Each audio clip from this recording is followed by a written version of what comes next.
घेता येईल का? पण त्यांनी सांगितलं नाही, आम्ही बरीच जागा बघितली, आम्हाला दुसरी जागा काही तशा पद्धतीने उपलब्ध झाली नाही आणि त्याच्यावर त्या 10-11 गुंठ्यामध्ये हे बांधकाम होणार आहे आणि त्या इमारतीचं एकूण क्षेत्रफळ हे साधारण मला वाटतं 17,500 स्क्वेअर फीट आहे आणि त्याच्यामध्ये दुकान गाळ्यांच्या करता 2,560 स्क्वेअर फीट एवढं आपण बांधकाम 25 दुकानाचे गाळे तिथं केले जाणार आहेत। त्या प्लॅन मध्ये पण खाली दाखवलेले दुकानाचे गाळे की आता जे गाळे धारक आहे त्यांना ते सगळं झाल्यानंतर ते गाळे पुन्हा हस्तांतरित करायचे, अशाही पद्धतीचा काम नगराध्यक्ष, उपनगराध्यक्ष, लोकप्रतिनिधी यांना त्याने अदितीनं आणि त्यांच्या सगळ्या सहकारी मित्रांनी केलेलं आहे। हे पण आपण सगळ्यांनी लक्षामध्ये घ्या। 4 कोटी रुपये अदितीनं आणलेले आहेत, अजून 4 कोटी रुपये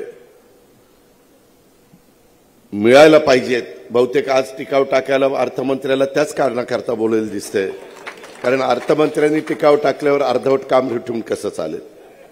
त्यामुळे ते राहिलेले 4 कोटी रुपये तुम्ही काम कॉन्ट्रॅक्टर मगाशी मला भेटला होता, त्यांनी काम वेळेमध्ये करावं। इथं कातळच आहे, इथं काही पाया, आमच्याकडे काही भागामध्ये ब्लॅक कॉटन सॉइल असते, अक्षरशः 8-8, 9-9, 10-10 फूट जावं लागतं, काही ठिकाणी पायलिंग घ्यावं लागतं, तशी परिस्थिती तुमच्या इकडे नाहीये आणि त्याच्यावर पाया पण जास्त घ्यावा लागणार नाही, गरजेपुरता घेतला जाईलच।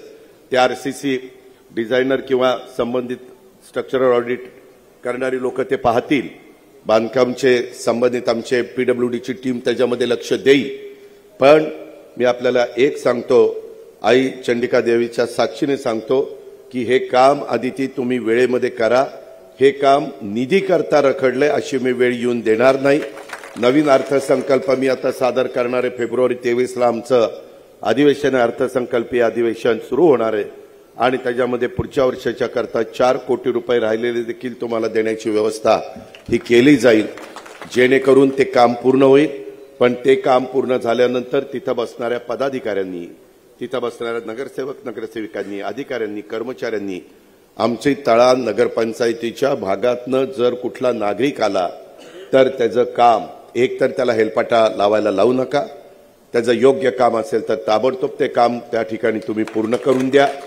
आमच्या मायमाऊलींना पण तिथं कुठल्याही प्रकारचा त्रास होता कामा नये, अशा पद्धतीचा प्लॅन ह्या सगळ्या एकंदरीत इमारतीचं बांधकाम करत असताना यांनी केलेला आहे, त्याबद्दल देखील ह्या सगळ्यांचं अभिनंदन करतो। कामाचा दर्जा चांगला ठेवा, अतिशय उत्तम अशा प्रकारची इमारत बांधा, कारण इथं पाऊस भरपूर असतो। उद्याच्याला मी बऱ्याच ठिकाणी बघतो इथं इमारती होतात, चांगल्या चांगल्या इमारती होतात आणि मग टॉपला पत्राचं शेड मारली जाते, का तर गळू दे म्हणून। आता इतक्या मोठ्या प्रमाणावर वॉटरप्रूफिंगचं नवीन नवीन गोष्टी बाजारात आलेल्या आहेत आणि त्याचा देखील वापर करून इथं पूर्णपणे कुठेही तिथं निचरा होणार नाही, लिकेजेस राहणार नाही, अशा पद्धतीची ही वास्तू ही ह्या आमच्या तळ्याच्या शहराच्या वैभवामध्ये भर घालणारी उभी राहावी, अशी प्रकारची अपेक्षा मी व्यक्त करतो। आणि त्याचबरोबर इथं एक मोदी तलाव हा देखील झालेला आहे। तुम्ही किती हुशार लोक आहेत तो, मोदी 2014ला आले पण त्यावेळेस मोदी तलाव नाव ठेवलेले, पण मला नंतर सांगितलं अदितीने तसं नाही, पूर्वी इथं मोदी नावाचे मोठे व्यापारी होऊन गेले आणि त्यांच्या नावाने ते ओळखलं जातं, पण त्यावेळेस ते मोदी होऊन गेले। आता देशाचे लोकप्रिय पंतप्रधान मोदी साहेब आहेत, त्याच्यामुळे सांगताना नवीन माणसाला असं वाटेल की वा मोदी साहेबांचं नाव दिलंय, हरकत नाही, त्याच्यामध्ये त्याच्यातही आपण समाधान मानलं पाहिजे। पण अशा पद्धतीनं ही तळ्याची माझे सगळे सहकारी, इतर पण गोष्टी आमच्या उपनगराध्यक्षांनी सांगितल्या, चंद्रकांत रोडेंनी, आम्हाला हे पाहिजे, आम्हाला ते पाहिजे, आम्हाला असं करा, आम्हाला तसं करा, जरा दमाने जावा ना, कुठं फास्ट निघालं। हे पहिल्यांदा 8 कोटी जर ग्रामपंचायत असती तर कधी 8 कोटी मिळाले असते का हो? आता उठता उठता लगेच तटकरे साहेबांनी सांगितलं, आई चंडिका देवीच्या करता काहीतरी द्यावं लागेल। आता त्याच्या जीर्णोद्धाराच्या करता 1 कोटी रुपये सध्या त्या ठिकाणी देतो। खरं मी आतमध्ये गेलो, सगळं चांगलं आहे, आता काय तिथं करायचंय कुणाला माहिती। जीर्णोद्धार करायचा, उगीच पैसे मिळतात म्हणून वायफळ खर्च करू नका, गरजेचा खर्च जरूर करा। इथं येताना भाविकांना अजून काही सुविधा करणं, आधी ते मला म्हणली दादा हा हॉल पण आम्ही करून दिलेला आहे, त्याच्यावर हॉलचं काम झालेलं आहे, अजून काही त्रुटी असतील स्वच्छतागृह करायचं असेल, आता महिलांचं जाणं येणं वाढलेलं आहे, तिकडे दिसतंय स्वच्छतागृह, पण पडदा लावून त्याला झाकलेलं आहे.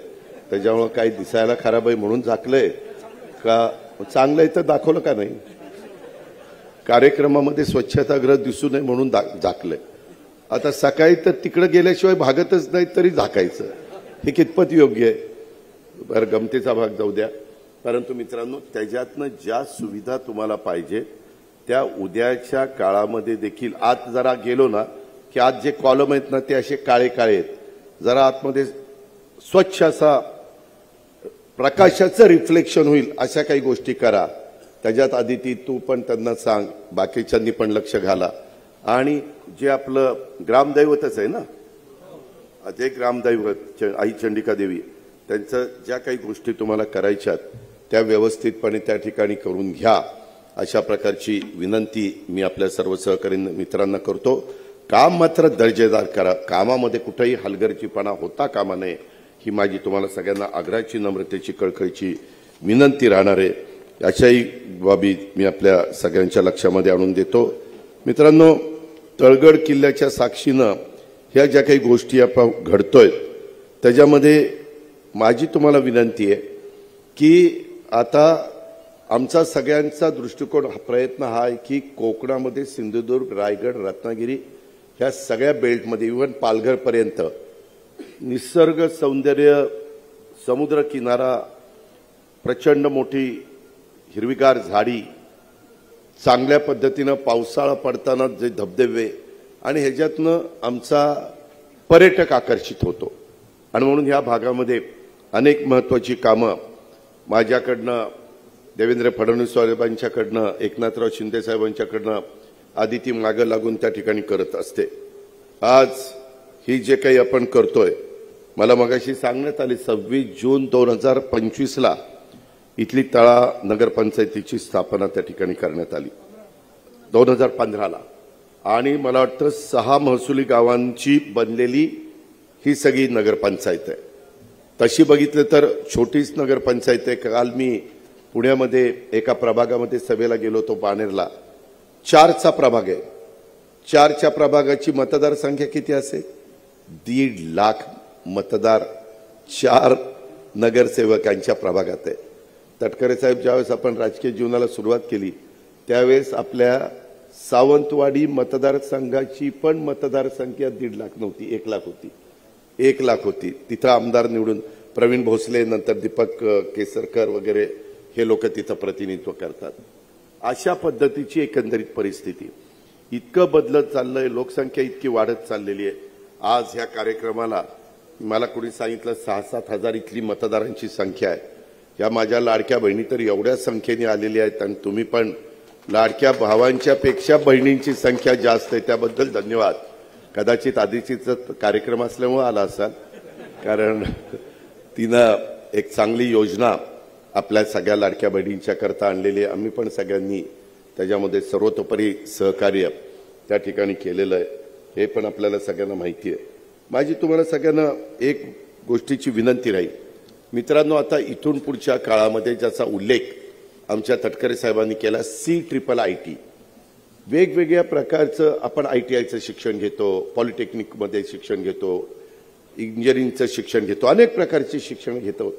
परंतु आता CIIT, टाटा कंपनी आणि राज्य सरकार हे मिळून तरुणींना स्वतःच्या पायावर उभं राहण्याच्या करता आता ज्या शिक्षणाची गरज आहे ते शिक्षण आपण तिथं देण्याचा प्रयत्न करतोय. आम्ही टप्प्याटप्प्यामध्ये सर्व राज्यातल्या 36च्या 36 जिल्ह्यांमध्ये CIIT हे निर्माण करतोय. आता रत्नागिरीला काम चाललंय, रायगडला काम चाललंय. रायगडचं आमच्या आदितीने खूप आग्रह करून ते मंजूर करून घेतलंय. मेडिकलचं कॉलेजचं काम आपल्या रायगडमध्ये चाललेलं आहे. आपल्या इतर पण वेगवेगळ्या पद्धतीनं त्या बाबतीमध्ये कामं चाललेली आहेत. ती सगळी कामं नीटपणे व्हावीत अशा प्रकारचा आमचा सगळ्यांचा प्रयत्न आहे.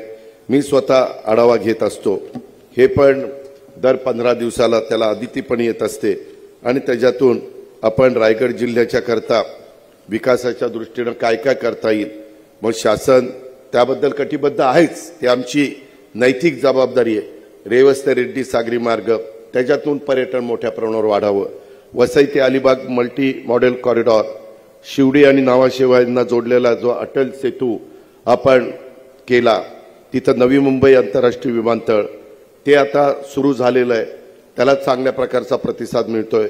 नवी मुंबई इथं आंतरराष्ट्रीय विद्यापीठ एज्युकेशन हब हे आपण करतोय, त्याचा फायदा माझ्या कोकणवासियांना होणार आहे. आणि ह्या सगळ्या गोष्टी पाहत असताना जो काही महत्त्वाचा प्रकल्प रोहा इथं आम्ही करतोय तो कौशल्यवर्धक केंद्र जे CIIIT हा अतिशय महत्त्वाकांक्षी प्रकल्प आहे. अत्याधुनिक तंत्रज्ञानाचा वापर करणं आगामी काळामध्ये आवश्यक राहणार आहे. मी सगळीकडे महाराष्ट्रामध्ये सांगतो, पूर्वी साक्षर निरीक्षण, नंतरच्या काळामध्ये संगणक आला, संगणक चालवायला आपल्याला शिकावं लागलं आणि आता AIचा वापर करायचा मोठा प्रयत्न जगाने ते मान्य केलेला आहे आणि सगळ्या क्षेत्रामध्ये AIचा वापर करतोय. तुमची माझी पुढची पिढी त्याच्यामध्ये तरबेज असली पाहिजे याकरता देखील आपण प्रयत्नशील आहोत. आणि हे अत्याधुनिक तंत्रज्ञानाचा वापर करणं आगामी काळामध्ये स्पर्धेच्या युगामध्ये टिकायचं असेल तर आवश्यक ठरणार आहे. या प्रकल्पामुळे रायगड जिल्ह्यातील माझे विद्यार्थी असतील, तसेच सूक्ष्म लघु आणि मध्यम उद्योगांना या प्रकल्पाचा फायदा होणार आहे. दरवर्षी काही हजार मुलं मुली त्याच्यातून बाहेर पडणार आहे, त्याद्वारे मोठ्या प्रमाणावर रोजगार निर्मिती देखील होणार आहे. या केंद्रातनं आपला साधारण 3-3.5 हजार विद्यार्थी प्रशिक्षण घेऊन बाहेर पडणार आहे, त्याच्यामुळे मोठ्या प्रमाणावर रोजगार निर्माण होईल. आमचा हाच प्रयत्न आहे. हे स्थलांतर थांबलं पाहिजे. मुंबईमध्ये देखील खूप आता गर्दी त्या ठिकाणी झालेली आहे. का मुंबईला जातात तर रोजगाराच्या निमित्तानं जातात, नोकरीच्या निमित्तानं जातात, आपल्या मुलामुलींना चांगल्या दर्जेदार शिक्षण मिळेल म्हणून जातात. त्या सुविधा आपण आपल्या भागामध्ये निर्माण करण्याच्या करता आपण पावलं उचललेली आहेत आणि त्या सगळ्या गोष्टी आपल्याला करायच्यात, जेणेकरून ह्या सगळ्या आपल्या परिसरामध्ये आपल्या बापदाद्यांनी हे जे काही उभं केलेलं आहे ते पुढच्या पिढीनं देखील इथंच थांबवून त्याचा सगळ्यांचा आनंद घेतला पाहिजे. ही त्याच्या पाठीमागची आमची सगळ्यांची इच्छा आहे, भावना आहे. ही पण गोष्ट तुम्ही सगळ्यांनी ध्यानामध्ये घ्या. अधिक बोलून मी आपला सगळ्यांचा जास्त वेळ घेत नाही, परंतु मी आपल्याला एवढंच सांगतो की आज केंद्रामध्ये मोदी साहेबांच्या नेतृत्वाखाली, राज्यामध्ये देवेंद्र फडणवीस साहेबांच्या नेतृत्वाखाली आम्ही सगळेजण राज्याचा सर्वांगीण विकास करण्याचा आणि देश पातळीवर मोदी साहेब देशाचा विकास करण्याचा प्रयत्न त्या बाबतीमध्ये करतायत. हे करत असताना जगामध्ये तुमचा माझा भारत हा वरच्या क्रमांकावर राहिला पाहिजे. आर्थिक क्षेत्रामध्ये देखील आणि इतर क्षेत्रामध्ये देखील अशा प्रकारचा प्रयत्न त्यांचा चाललेला आहे. अर्थव्यवस्था देखील आपली उद्याच्या काळामध्ये 3ऱ्या क्रमांकावर आणण्याचा त्यांचा प्रयत्न आहे. त्याही करता आपल्याला नुसतं भाषणात सांगून चालणार नाही. प्रत्येकाने आपापल्या परीनं त्याच्यामध्ये मेहनत घेण्याची गरज आहे. ती मेहनत आपण सगळेजण घेऊ. ती मेहनत घेत असताना तुम्हाला जे काही पायाभूत सुविधा लागतील ते देण्याचं काम खासदार सुनील तटकरेजी करतील, आपली आदिती तटकरे करतील, मी त्या ठिकाणी करील, आपलं महायुतीचं सरकार तुम्हाला त्या बाबतीमध्ये करेल. अशा प्रकारची खात्री आणि विश्वास मी आपल्या सर्व सहकाऱ्यांना देतो. मला वाटतं 2026ला का 27ला तुमची निवडणूक आहे, 27ला. त्याच्या आत आपलं हे सगळं म्हणजे बिल्डिंग पूर्ण चंद्रकांत रोडे आणि माधुरीताई घोलप हे सगळं झालं पाहिजे. अशा पद्धतीचं काम कॉन्ट्रॅक्टर पण आलंय का इथं, मगाशी भेटला होता कुठं, तर त्या कॉन्ट्रॅक्टरला पण सांगा चांगल्या पद्धतीचं काम कर. गावकऱ्यांनी पण, ग्रामस्थांनी, नागरिकांनी पण त्याच्यामध्ये, तुम्ही आहे ना कॉन्ट्रॅक्टर, करा चांगलं काम. त्याच्यामध्ये परत आम्ही दोरी वळंब्यात काम बघतो, नीटपणे काम करा. त्याला पाणी मारणं, क्युरिंग करणं, खडी चांगली वापरणं, वाळू चांगली वापरणं, सिमेंट चांगलं वापरणं, स्टील चांगलं वापरणं, कुठंही हलगर्जीपणा होऊन देऊ नका. तुमचे पैसे वेळेमध्ये मिळण्याची जबाबदारी आमची आदित्यन आम्ही सगळे घेऊ, त्याबद्दल तुम्ही काही काळजी करू नका. आणि आपण पण सर्व नगरसेवकांनी तिथं बारकाईनं लक्ष द्यावं. फार बारकाईनं कुठं काय अडचण आली तर दूर करावं, कारण रस्त्यावरच काम आहे. नाहीतर रस्त्यावर खडी वाळू पडली तर लोक जाता येतं म्हणतील कधी काम व्हायचं आणि काय व्हायचं. त्याच्यामुळं म्हणजे इथले तुम्ही सगळी लोक चांगली आहेत. बाकीकडे मला त्रास होतो. बाकीकडे मी गेल्यानंतर लोक म्हणतात दादा ज्यांचं काम करतोय त्यांचाच त्रास आहे. म्हणलं का रे बाबा, ते म्हणतात खडी माझ्याकडनंच घेतली पाहिजे, खोदाई मलाच दिली पाहिजे, वाळू माझ्याकडनंच घेतली पाहिजे. परंतु इथले लोक फार हुशार आहेत. हे कुठल्याही प्रकारे कॉन्ट्रॅक्टरला, कुठला आहे तो कॉन्ट्रॅक्टर? संभाजीनगर. लांब आला तिकडं, मराठवाड्यात ना आला. चांगलं काम करा. मराठवाड्याचं नाव इथलं कोकणवासियांनी काढलं पाहिजे असं काम कर. आणि आम्हालाही वाटलं पाहिजे की